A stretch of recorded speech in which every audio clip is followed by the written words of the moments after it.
What if the last person who saw her disappear was already missing themselves? Greywater Road doesn't show up on most maps. It's this thin, forgotten scar of asphalt that fades into the forest like a mistake someone forgot to erase. There are no street lights out there, no houses, definitely no cell signal. It's the kind of place you only end up if you're already lost. At night, the fog rolls in thick and low, clinging to the ground like a shroud. It swallows sound. It makes distance feel wrong, like the world is bending around you. Locals whisper that the road feels longer when you drive it alone, like it stretches itself out, teasing you. That's where the light appeared. Just one weak, flickering glow in the oppressive dark, and then a woman was gone. Her name was Mara Ellis. She vanished on a Tuesday night. 9:42 p.m. Her car was found exactly where she left it, engine still running, headlights cutting through the mist. The driver's door was wide open, an invitation to the empty night. We found no blood, no signs of a struggle, nothing to suggest a violent end. Her phone sat on the passenger seat, its screen shattered into a spider web of glass. It was still recording audio. When we played it back, all we heard was static. But there was something underneath it, a voice breaking through the noise for just a second. It was too distorted to understand, but it was there. A ghost in the machine. I was assigned to the scene alone. It's a small town with a small department. Major crimes, especially disappearances, just don't happen here. People either leave slowly, packing up their lives over years, or they stay forever, becoming part of the landscape. I remember the smell of wet leaves and pine as I stepped out of my cruiser. The low hum of Mara's engine still running. But more than anything, I remember the feeling that the woods were listening. That the fog wasn't just drifting, it was waiting. Mara's footprints led away from her car. I counted 10 feet of clear impressions in the soft shoulder. And then they just stopped. Nothing. No drag marks, no scuffing, no return path. It was as if the ground itself had simply erased her. That's when I noticed another set of footprints, larger, deeper, leading in the exact same direction, right up to where hers vanished. My blood ran cold. They matched my boots perfectly. I immediately checked my body cam. I scrolled through the timestamps. I hadn't even arrived at the scene yet when those prints would have been made. So it wasn't possible. It couldn't be me. I told myself the prints were old.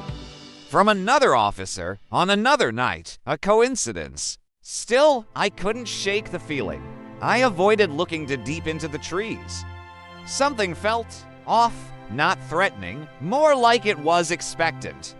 Like the whole forest was holding its breath, waiting for the final act of a play I didn't know I was in.